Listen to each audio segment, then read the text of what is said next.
म बालेन्द्र शाह नेपालको सार्वभौम सत्ता र राजकीय सत्ता नेपालको सार्वभौम सत्ता र राजकीय सत्ता नेपाली जनतामा निहित रहेको नेपालको संविधान प्रति पूर्ण वफादार रही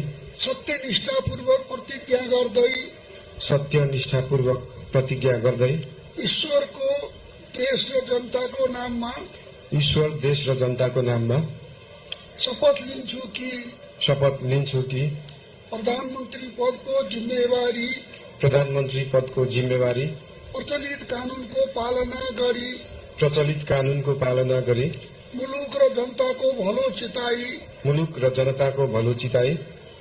कसैको डर नमानी पक्षपात नगरी पूर्वाग्रह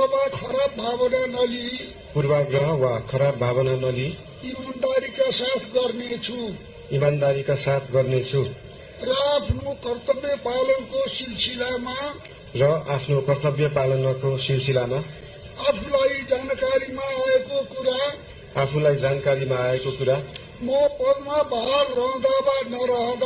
म पदमा बहाल रहँदा वा नरहँदा जुनसुकै अवस्थामा पनि प्रचलित कानूनको पालना गर्दा बाहेक अरू अवस्थामा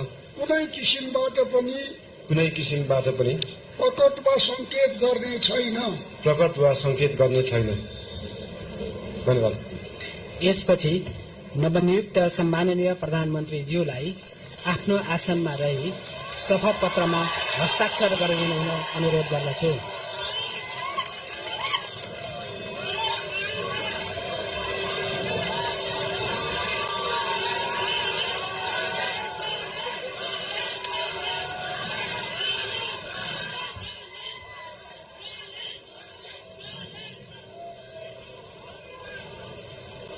सम्माननीय प्रधानमन्त्री श्री बालेन्द्र शाहज्यूबाट प्रधानमन्त्री पद तथा गोपनीयताको शपथ लिने काम सम्पन्न भएको छ।